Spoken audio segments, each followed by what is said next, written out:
আমার কেমন জানি মনে হচ্ছে ফটিকদা গ্রামের সকলকে বিপদে ফেলতে পারে। তারপর আবার সবাই আমাকে ওই কমিটির প্রধান করেছে না, সেই জন্য নিশ্চয়ই ফটিকদা আমার উপর খুব রেগে গেছে। গেছে তো গেছে, তুই ওসব নিয়ে ভাববি না তো। তুই তোর কাজ নিয়ে ভাব। যে দায়িত্ব তুই পেয়েছিস সেটা কিন্তু মন দিয়ে করতে হবে চারু। বাবা, যদি সত্যি কোনো ঝামেলা হয় আমি পারবো তো? সবটা সামলে গ্রামের সকলকে রক্ষা করার ক্ষমতা আমার আছে তো? এখন আর নাকে কান্না করে কি লাভ চারিমা? মানে ওই ফটিকদার সঙ্গে যখন কথা কাটাকাটি হয়েছিল তোর মধ্যে পড়াটাই ভুল হয়েছে। তুই তো আবার হিন্দি ফিল্মের হিরোইন সেজে ঝরঝর করে ডায়লগ ঝাড়তে শুরু করলি। চুমকি, কি এসব কি কথা? হ্যাঁ তোমার যা বাবা, উনি ভেজা বেড়াল সাজতে গিয়ে বিপদ ডেকে আনতে পারে আর আমি বললেই তো। শোন, তুই যদি ওর কাছে কোনো সাহায্য করতে পারিস করবি, নাহলে দোষ ধরে কোনো লাভ নেই। বাবা মাথা গরম করো না। শোনো না, বাড়িতে রান্না বান্না হয়নি, ওদিকে গ্রামের বিপদ নিয়ে তোমরা বসে আছো। কি বলবো, তুইও না।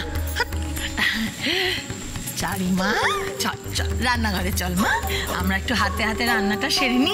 বেলা তো অনেক হলো, তাই না? একটা কথা মাথায় রাখবি চারু, বড় কাজ করতে গেলে ছোটখাটো বাধা বিপত্তি সামনে আসবেই। থেমে গেলে চলবে না, আর পিছু আসলেও চলবে না। মাথা উঁচু করে বাধা বিপত্তির মোকাবেলা করতে হবে, মনকে শক্ত রেখে এগিয়ে যেতে হবে। আর আমি জানি সেই শক্তি তোর আছে, তুই পারবি। জানিস মা, খারাপ যতই শক্তিশালী হোক না কেন, ভালোর কাছে তার পরাজয় নিশ্চিত।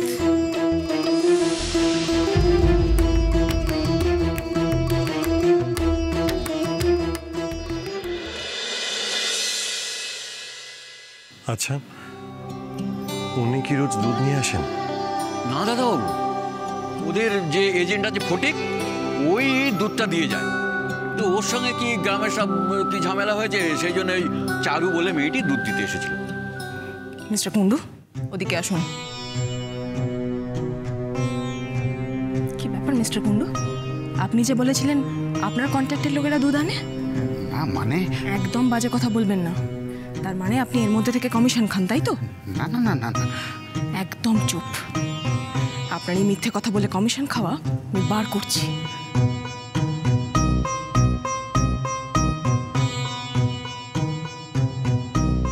আমার উপর আর অত্যাচার করবেন না ম্যাডাম। সকালবেলায় 10,000 টাকা মানি ব্যাগ সহায়তা কপ্পুরের মতো হয়ে গেল, কোথাও খুঁজে পাচ্ছি না। কোনোদিন এমন হয় না। আবার মিথ্যে কথা? একটা মিথ্যেকে ঢাকতে গিয়ে আবার একটা মিথ্যে কথা বলছেন। এটা মিথ্যে নয় ম্যাডাম। চুপ, জাস্ট শাট আপ।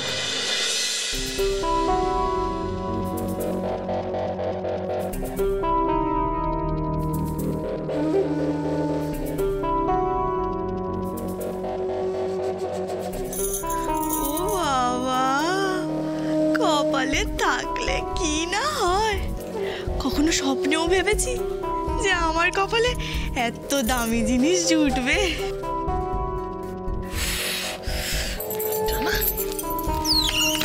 আরে মা, এসো এসো, দেখবে এসো এগুলো। আরে পোড়ার মুখী, তুই সবসময় হাট করে দরজাটা খুলে রেখে বসিস কেন রে? আরে কে দেখবে বলো তো, বাবা তো নেই।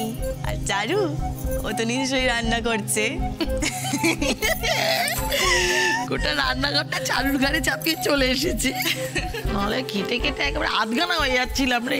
সে মা, কি সুন্দর এগুলো সব কোত্থেকে নিলি? আরে তুমি আগে গল্প শোনো না।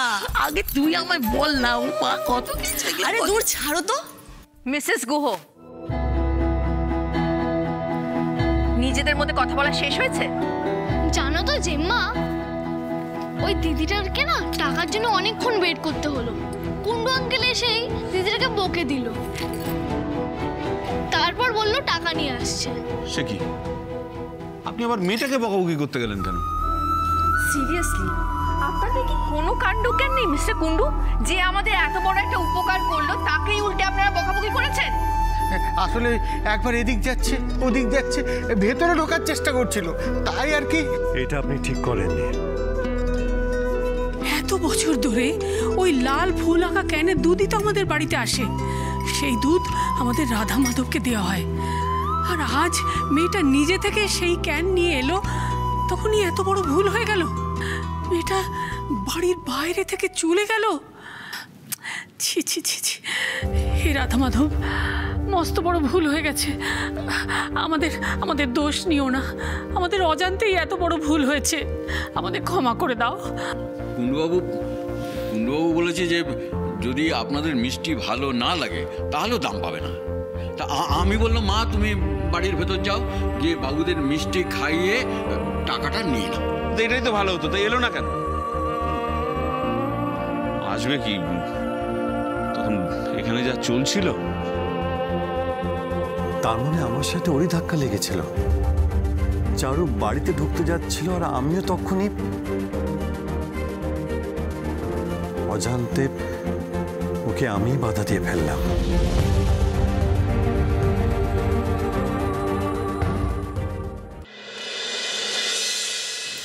আগে শোনো, জায়গাটা কেমন?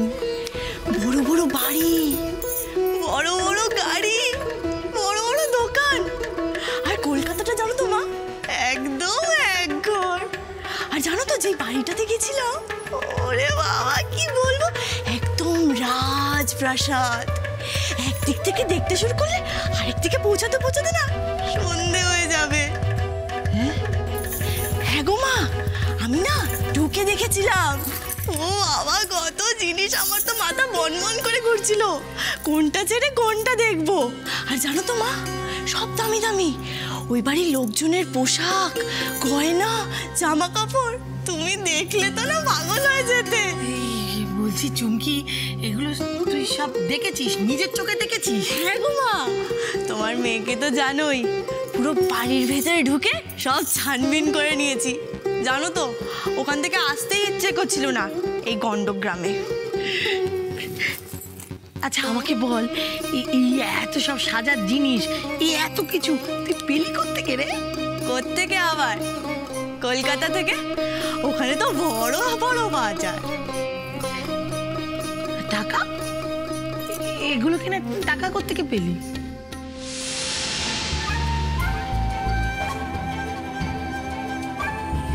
কি বাবা, এ তো 10,000 টাকা!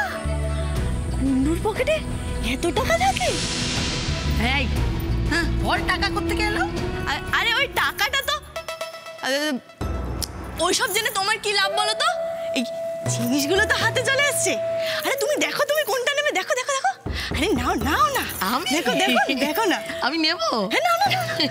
কি বলি বলতো, সবকটাই তো ভালো, ডিজাইনগুলো যা ভালো না। জানো তো মা, আমি এখানে থাকার জন্য না, ওই বড় বাড়িতে থাকার জন্য জন্মেছি। বলিস কি রে? হ্যাঁ মা, ওই বড় শহর, ওই বড় বাড়ি না আমার খুব মনে ধরেছে। এই ঢের ঢেরে মাধবপুরে থাকতে না আমার আর একদম ইচ্ছে করে না।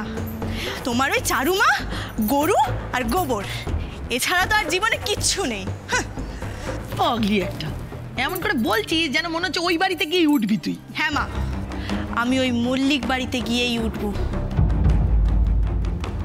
আমি ওখানেই থাকতে চাই।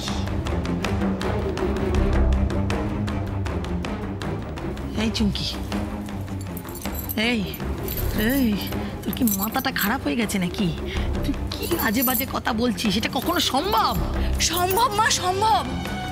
আমাকে যে করেই হোক ওই বাড়িতে ঢুকতেই হবে, আমি ঢুকবই।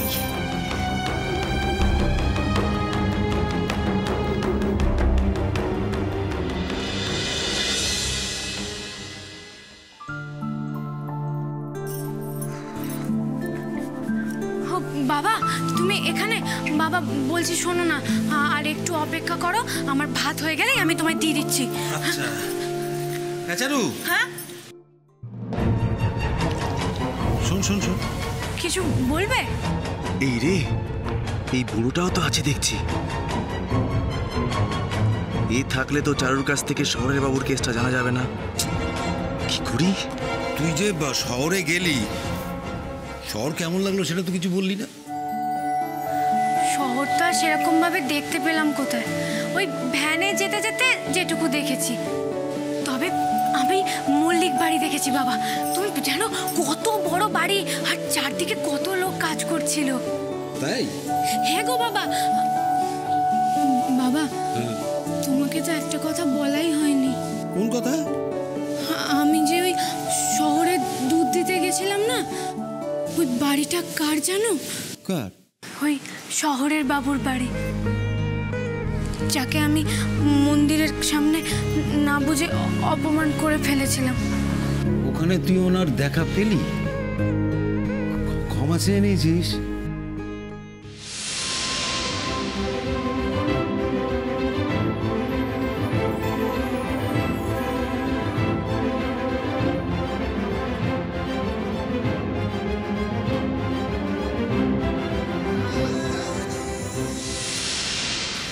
বাবা, দেখা তো পেয়েছি, কিন্তু ক্ষমা চাওয়া হয়নি।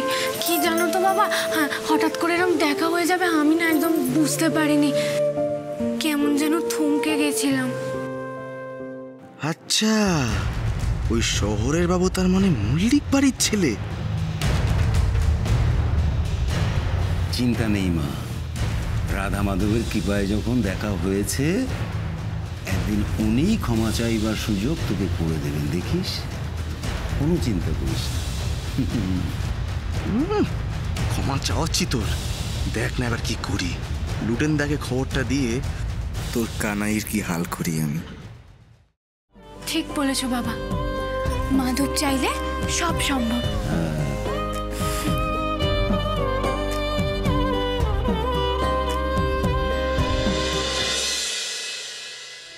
আমার মন বলছে আমি ঘাটে যার গান শুনছি সেটা তুমিই ছেলে চারু। তোমার আশীর্বাদে ওনার জীবনের সব অন্ধকার যেন দূর হয়ে যায়। লুটেন দা আছে না, লুটেন দা তোর শহরের বাবু ঠিকানা পেয়ে গেছে। ঝিরে বাতি